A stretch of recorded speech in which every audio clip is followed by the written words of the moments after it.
Well, Arthel, if the point of Congressman King's hearing was to shed important light and to deal with a genuine, serious threat in our midst, it was a total failure. I mean, it has turned into a shouting match of extremism on all sides. It's inflamed the Muslim community and made them feel dissed. It's brought out kind of the stupidest commentary that you could imagine on such a complex issue. Clearly, in our society today, we do need to deal with terrorist threats, both the homegrown and those that come from overseas. But let me tell you, we better come up with some better ways than having a bunch of shouting on Capitol Hill. And when you see what you're seeing on Capitol Hill and the shouting that you're referring to, what thoughts come to your mind in terms of how this should be handled? Do you have any ideas? Well, yeah. I mean, first of all, it's fundamentally a law enforcement problem and a dealing with a community from whose midst some small number of very scary people have emerged.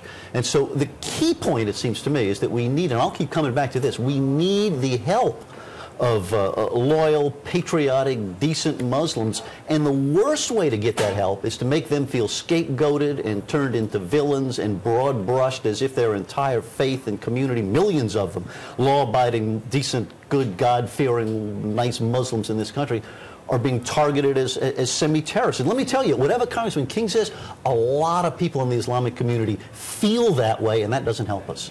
What do you mean by that? Well, they feel as if this thing is an attack on their faith. They have, and they are reacting. A congressman that you mentioned from Minnesota giving voice to those concerns. We need those people to help us root out the bad people in their midst, not to feel alienated. Specifically, what do you think about the hearings? Well, I think the hearings are an important process here of beginning to point out to people, look, we do have a problem here. There were those pictures of 40 or so homegrown terrorists who killed people, including the father from Memphis who talked about his son who'd been turned around and killed 2 people at an Army recruiting station. Those are facts.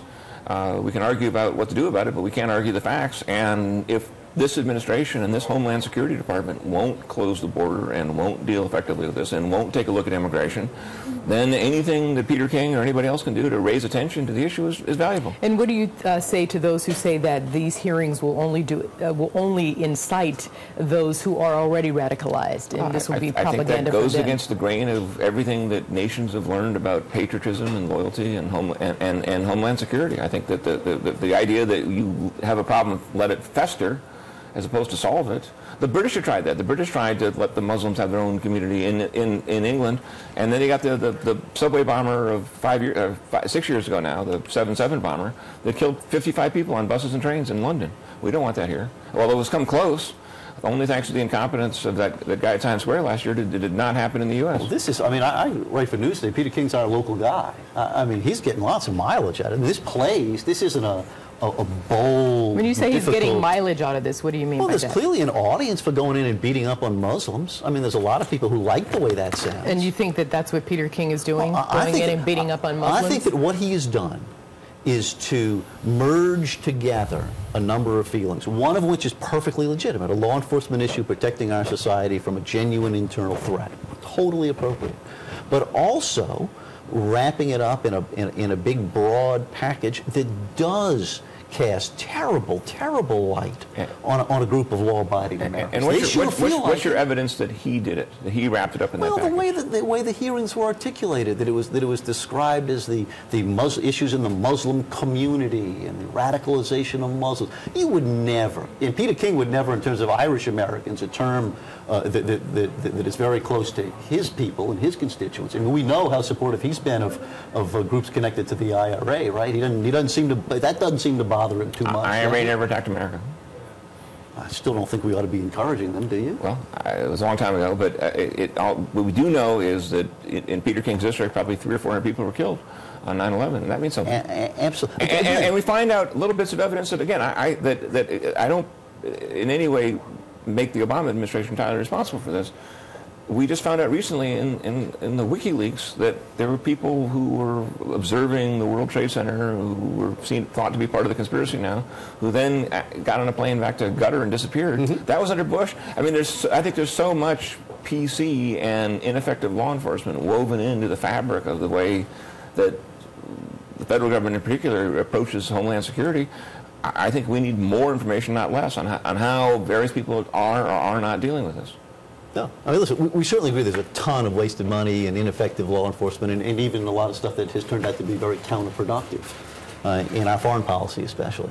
But again, it doesn't answer the question of what is effective by declaring how bad the problem is. I mean, I think we all, as far as I know, I never met anybody who doesn't want to solve this, including the vast, vast majority of American Muslims. I think that they're just saying, look, we got to talk about this. Now, whether or not you like the forum, whether or not you like the language, I mean, it's going to be, listen, I think what Jim is saying, you know, you're going to get into semantics, and of course I think that everybody is trying to be as sensitive as possible because it is a sensitive issue, and I think that everybody who is trying to say, listen guys, we can't ignore that there is a problem. Yes, we have to point out over and over and over again that we're not talking about everybody who happens to be Muslim. Of course, we're not saying that. We're not painting everybody with a broad brush, but we are saying that there is a small fraction of that particular people who happen to practice that religion of Islam, and they are radicalized, and they want to get Americans. They want to get other people in the world as well. But we are talking about those who are out to get Americans. So